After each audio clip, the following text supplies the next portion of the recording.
Chapter 7. The argument from Heredity continued.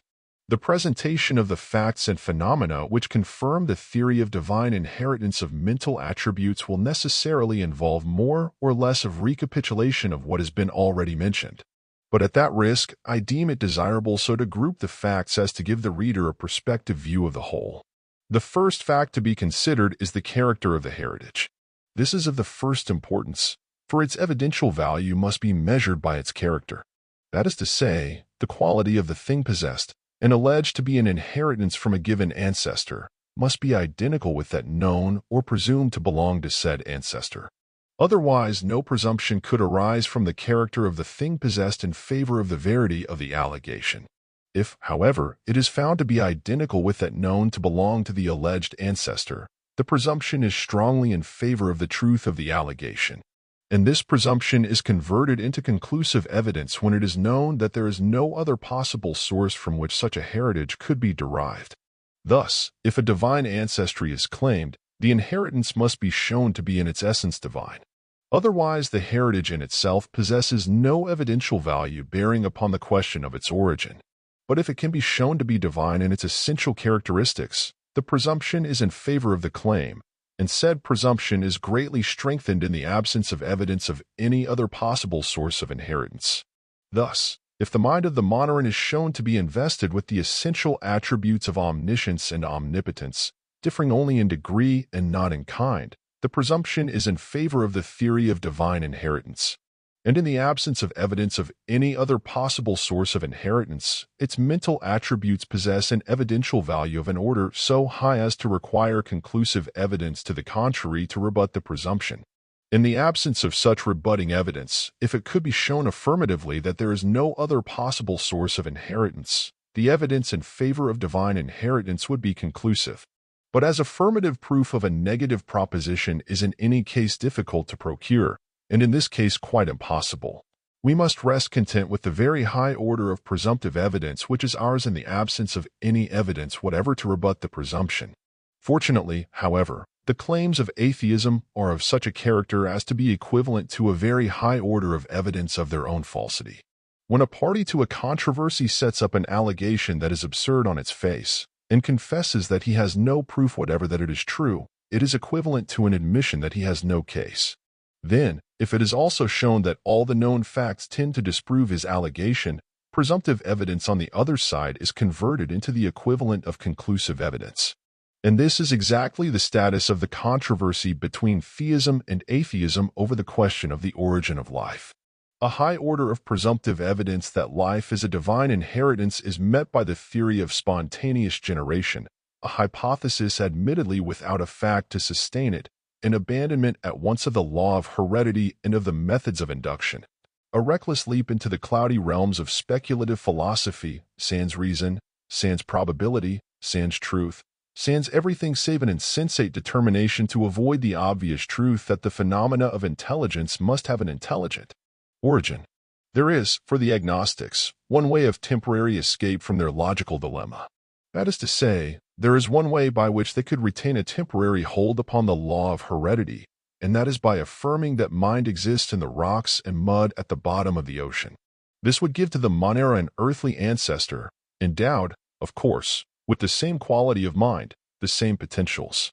But even this would only serve to put the real question one step farther back, for if it could be demonstrated that every atom of matter composing this earth is endowed with a mind, the question of that mind's origin would still remain just as it is now, and the same arguments would hold good. But I prefer not to lead them into the mire and mud of speculation without facts further than they have chosen to go. I prefer to remain upon the solid ground of truth as we find it, and laws as we know them. Facts are divine revelations. Speculative philosophy is guesswork. We know something of the mind manifested in the monera, and we know something of the essentials of the law of heredity. But we know nothing of a mind existing in mud, and we know of no process of acquiring a mind except by inheritance. Now let us re-examine those faculties possessed by the monarch which proclaim its divine pedigree. In the first place, it is admitted by all evolutionists that it is invested with the potentialities of manhood. That is to say, it possesses in rudimentary form all the activities, mental and physical, to be found in man. It transforms food into tissue and other metabolic products, and this is the basis of all the nutritive activities and processes of the higher animals. It can move parts of itself, pseudopodia, and is capable of locomotion, and this is the basis of all movement in the higher animals brought about by bones and muscles. It can feel a stimulus and respond, and this is the basis of the sensory faculties of the higher animals. It can reproduce itself by segmentation, and this is the basis of reproduction in the higher animals. On dividing, it inherits the actual qualities of the parent mass, and this is the basis of heredity. In short, it possesses the instinct of self-preservation, and this is the basis of all the self-regarding emotions and activities characteristic of man, and it possesses the instinct of reproduction, and this is the basis of all the altruistic, or other regarding, emotions and activities that characterize the noblest manhood. No one will dispute these propositions, for they are the elementary facts in the history of organic evolution. Nor can anyone successfully controvert the conclusion that the possession of these attributes demonstrates the proposition that the monoran is endowed with an intuitive knowledge of the essential laws of its being. It is no answer to this proposition to say that its acts are automatic, and therefore without intelligence, for that is begging the question.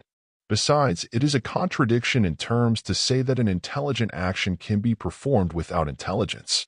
That its actions are prompted by intelligence is demonstrated by the fact that all its acts are adaptations of means to ends. Nor does it do to say that its actions are unconscious, for that, too, is begging the question. Again, it is a contradiction in terms to say that an intelligent adaptation of means to ends is an unconscious act. To say that it is reflex action, and therefore not conscious, is another way of begging the question, for reflex action itself is an adaptation of means to ends, as I have already pointed out. All these terms are pure inventions, apparently concocted either to conceal ignorance of the real significance of instinct, or to belittle that significance in the interest of materialism. In this, as in every subject of human investigation, one grain of fact, intelligently observed and interpreted without prejudice, outweighs all the theories that were ever concocted for the sole purpose of evading the obvious significance of the phenomena. The only way to ascertain what a sentient creature knows is to observe what it does. If it acts intelligently, it must be presumed to be intelligent until the contrary is demonstrated.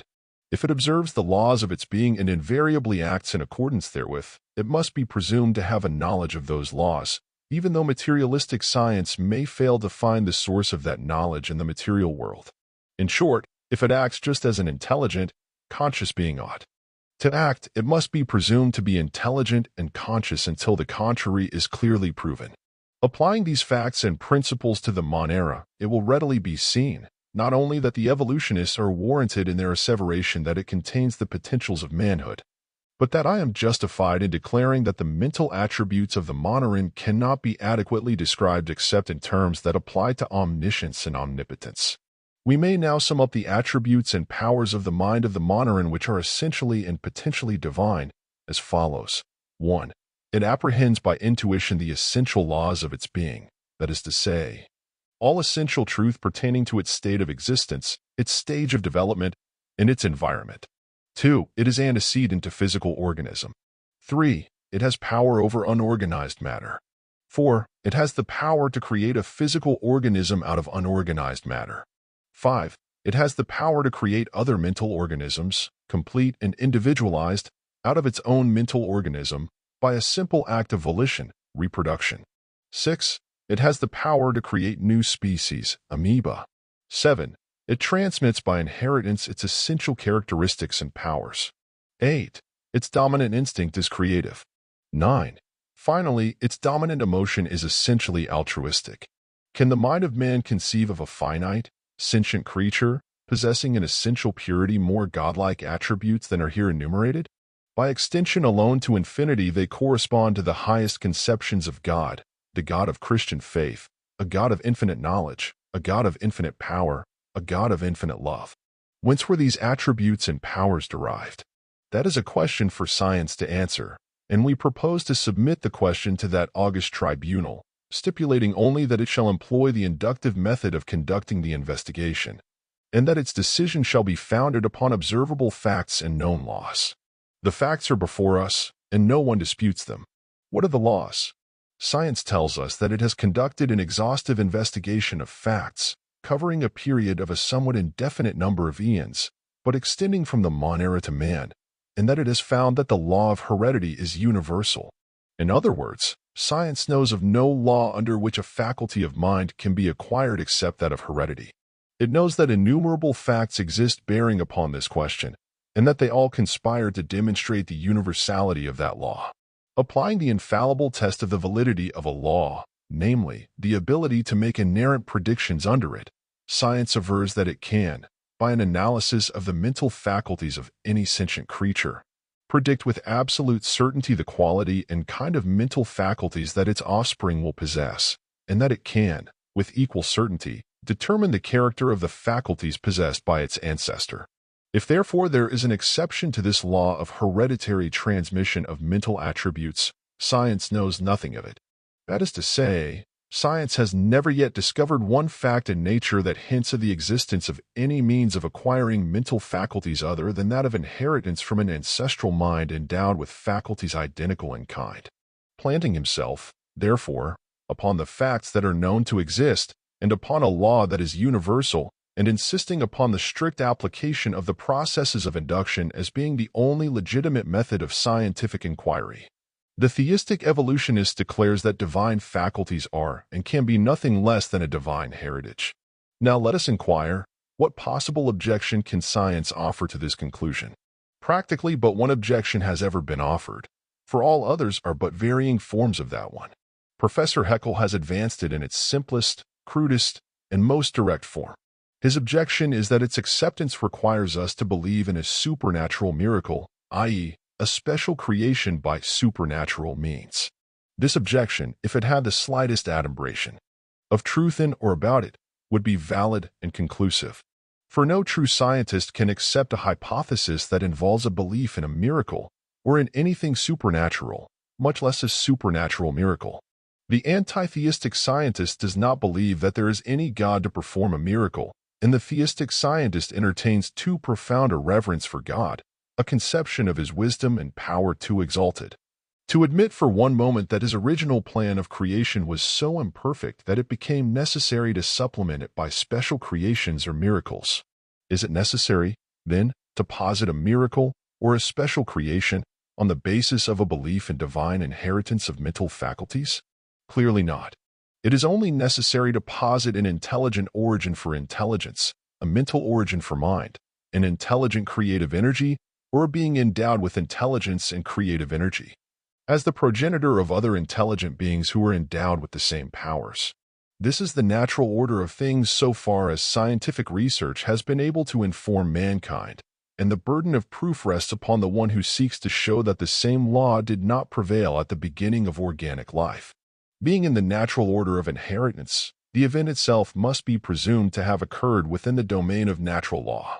A miracle cannot be posited upon a showing of intelligence. It requires no greater strain upon the credulity of man to suppose a mental origin for mind than it does to suppose an electrical origin for electricity. We might just as reasonably deny that the electricity of the earth has its source in the electrical energy of the universe, as deny that the mental energy which we see manifested on this planet has its source in a universal mind. It would be just as reasonable to hold that electricity has its origin in its terrestrial non-conductors, as to hold that organic life and mind had their origin in inanimate, inorganic, and sensate, terrestrial matter.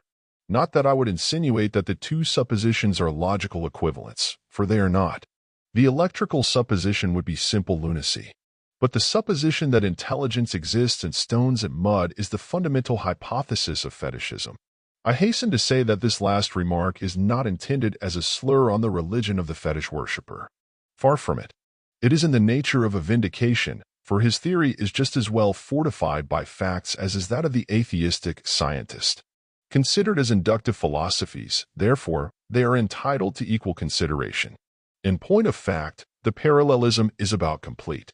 Thus, a. the two theories of the ultimate origin and source of life and mind meet in the same inanimate object. B. they are equally destitute of facts or of reason to support them. C. the same facts of nature unite in protest against both theories. The fetishist worships the inanimate object or substance in which the two theories locate life and mind. The atheistic philosopher elevates his materialistic science into a fetish and worships that. Speaking, therefore, with the careful precision of a definitive formula, it must be held that the atheistic theory of the origin of mind and life is a recrudescence of fetishism. To return to our electrical comparison, I repeat that it is just as reasonable to suppose that the mental organisms of the monera are segregated parts of a universal mind as to suppose that the electricity which we find in the earth is a part of the electrical energy of the universe. Each is a form of energy, a mode of motion, if you please. Each is universal and all-pervasive, so far as we are able to perceive. The universal electrical energy, not by means of a miracle, but in pursuance of a universal law, impinged upon this planet and found its sphere of local activity in the various substances best adapted to the purpose. In one substance it produces certain phenomena, in other substances certain other phenomena. In some cases it appears to be entirely severed from all connection with the universal. It can be artificially detached and made to do work, as in an electrical machine or in a magnet. In the latter form we find that nature has stored it up in the lodestone or magnetic iron or etc. That it is separated only in appearance or in its visible effects is quite probable.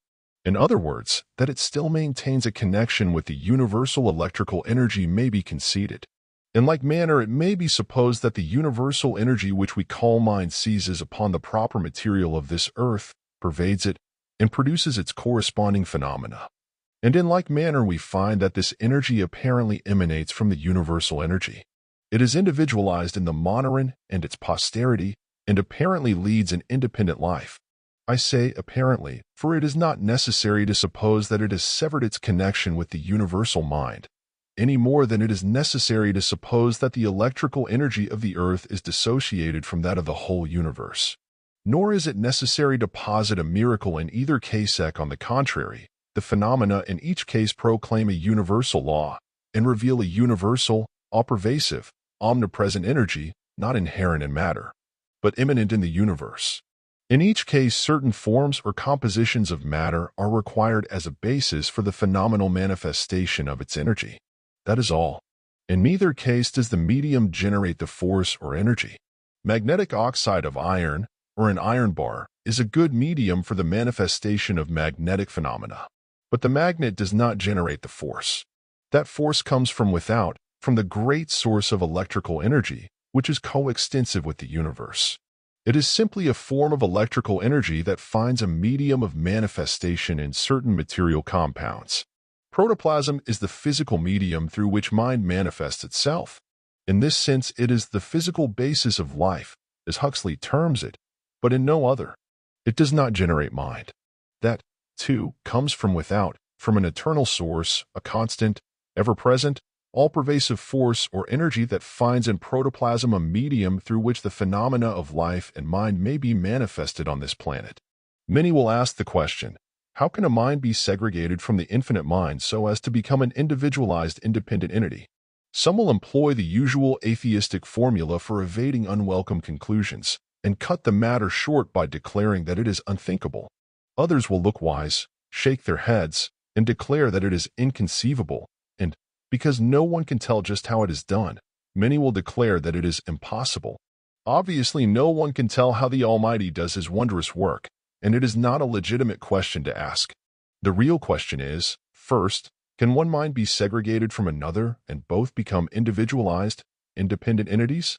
If the facts of nature answer this question in the affirmative, we may well suppose that the wisdom and power of God are equal to the task of doing His part of the work in His own way.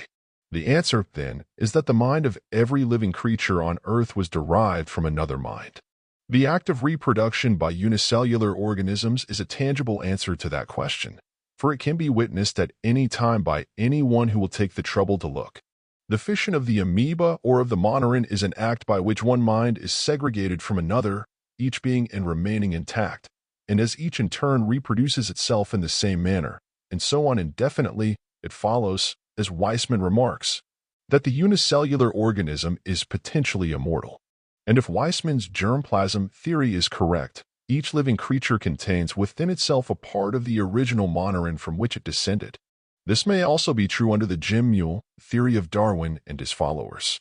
Be that as it may, the fact remains that the segregation of one mind from another in both sexual and asexual reproduction is one of the universal facts in nature. It is, indeed, the one essential fact in heredity.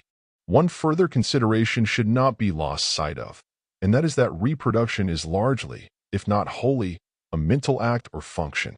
Those who hold that physical organism generates mind will not admit this to be true so far as the higher animals are concerned. But no one can deny that it is true of the monoran, for there is no physical organism in that creature to complicate the question. The mind that invests it acts wholly upon unorganized matter. The act of fission, therefore, was wholly due to mental energy. It was an act of volition prompted by an emotional impulse. And that impulse was the primordial manifestation of the constant force or energy that lies at the bottom of all progressional development in the physical, mental, moral, and religious worlds. It was primordial altruism, the first act of a sentient creature prompted wholly by the other regarding impulse, the first manifestation of love on this earth, the first tangible exemplification of mind's creative power. Again, a very important point to be noted is that the placen which constitutes the monera presents a tangible exemplification of what must be true of the divine mind if it is true that the mind of each sentient creature is a spark of the divine intelligence, a part of the mind of God. If that theory is true, it necessarily follows that the divine mind is infinitely divisible. It is a conception difficult to grasp and impossible to formulate in adequate finite terms, and yet it has been more or less vaguely entertained by every theist who believes in the Christian doctrine of the fatherhood of God or in the divinity of man. In the monoran, however, we find a concrete example of the indefinite divisibility of mind. The monera are, says Haeckel, homogeneous and structureless. Each part of the body is every other part. Each part can absorb and digest nourishment. Each part is excitable and sensitive. Each part can move itself independently. And, lastly, each part is capable of reproduction and regeneration. Again, he says, the most remarkable of all monera is the Bathybius, which was discovered by Huxley in 1868. This wonderful monoran lives in the deepest parts of the sea, especially in the Atlantic Ocean, and in places covers the whole floor of the sea in such masses that the fine mud in the latter consists, in great measure, of living slime. The protoplasm in these formless nets does not seem differentiated at all. Each little piece is capable of forming an individual. 2. And, it may be added, it follows that each little piece may be still further divided, either artificially or by reproduction, and so on, indefinitely. Here, then, is a concrete fact, easily observable under the microscope, demonstrating not only that one mind can be segregated from another mind, but that mind is in itself indefinitely divisible. Moreover, it reveals a law of mind energy which not only lies at the basis of all the subsequent phenomena of heredity and evolutionary development, but requires, as a necessary hypothesis, under the law of heredity, an antecedent mind energy identical in all essential characteristics.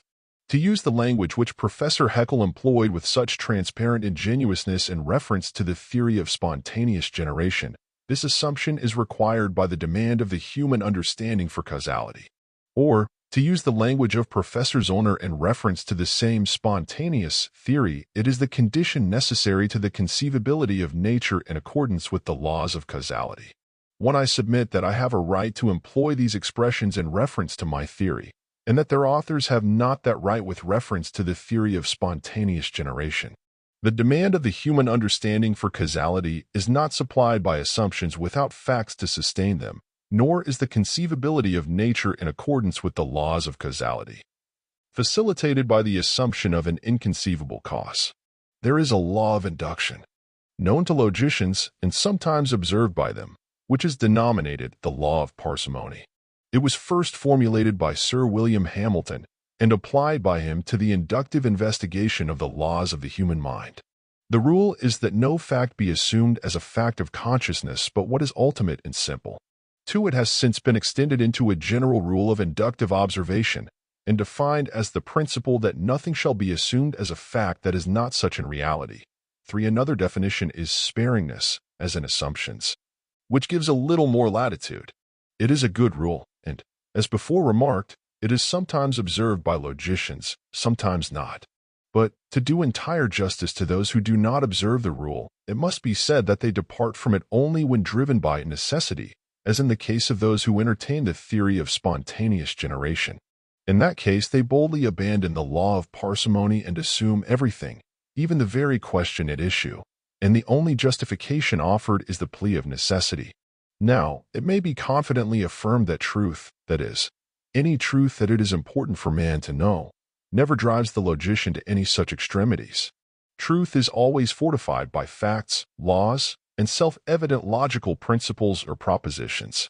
The facts and the laws may not be known, of course, and hence the truth may lie hidden pending investigation, but they exist, nevertheless, and sooner or later man will find out all that it is important for him to know. Again, the facts may be known and the laws may be in doubt. In that case, hypothesis is a legitimate instrument of logic. But when that instrument is employed, there are two inexorable rules that must be observed if truth is the object desired. The first is that there must be some facts to sustain the hypothesis, and, secondly, one adverse fact is sufficient to disprove the soundness of any hypothesis. But when the salient facts of any subject of investigation are known, and when some of the fundamental laws governing its phenomena are discovered, logical induction will generally be found equal to the task of ascertaining the essential truth without the necessity of assuming anything but the constancy of nature.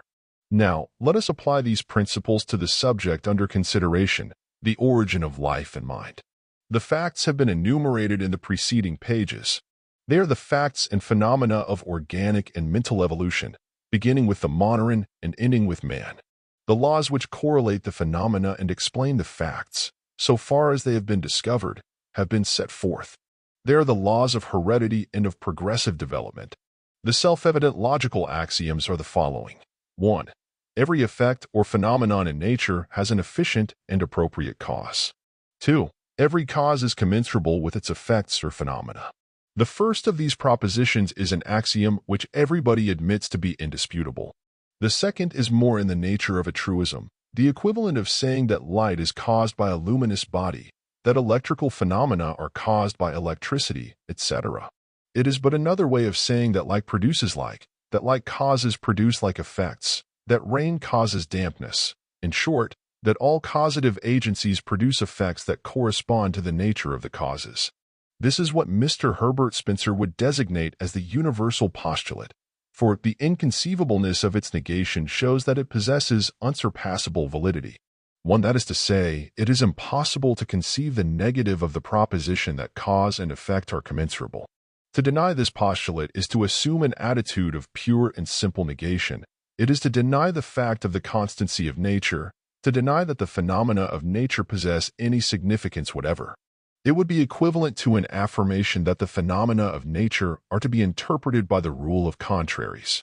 It would be equivalent to a wholesale denial of the validity of induction as a process of scientific inquiry. Now, let us see what are the logical implications of the affirmative of the postulate. Simply this, that by an examination of the nature of effects or phenomena we can always know the nature of their efficient causes. We may not be able to drag the cause to light so as to weigh it in a balance, dissect it with a scalpel, or exhibit it on a stage, but we can know its nature with just as great a degree of certainty as if we could do all those things. Thus, when we see a spring of water gushing from the side of a mountain, we may not be able to reach its source even by tunneling the mountain, for it may be many miles distant. But we know the nature of that source. We know that it is a body of water. But someone may say, suppose that nature, in some hidden alembic within the mountain, generates the water from its constituent elements. Its source would not then be a body of water.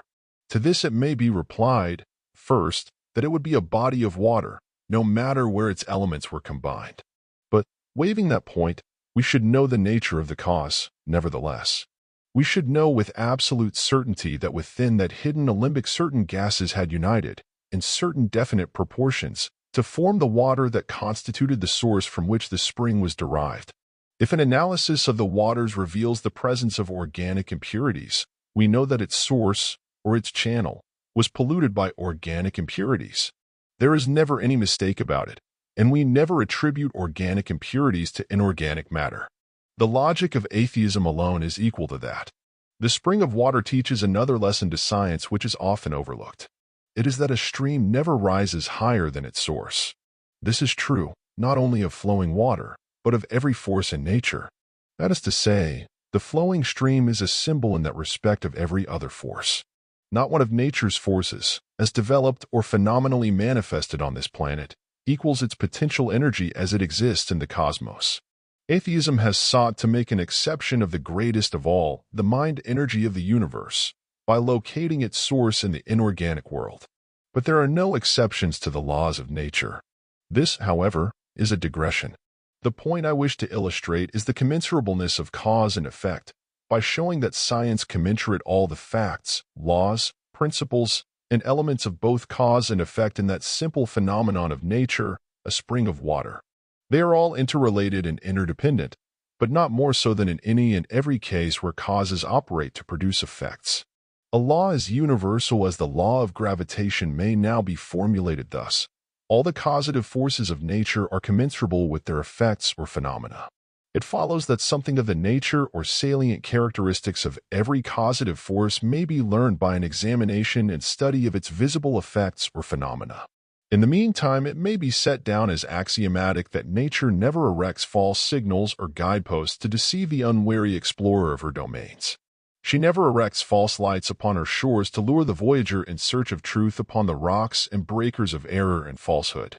Facts are divine revelations addressed to the common understanding of mankind, and reason is their divinely commissioned interpreter. Every fact has a meaning, and, properly interpreted, it constitutes an advanced step in the direction of ultimate truth. It will now be seen that we have a means of knowing the essential character of that potential energy, that causative force, which produce the effect or phenomena of mind and life on this planet. Under the law which has been formulated, and which may be designated as the law of commensurable cause and effect, together with the law of heredity, we may learn the nature of the cause of mind by studying its effects or phenomena. We know, therefore, 1. That it is a mind energy or force, for we observe that its effects or phenomena are those of mind.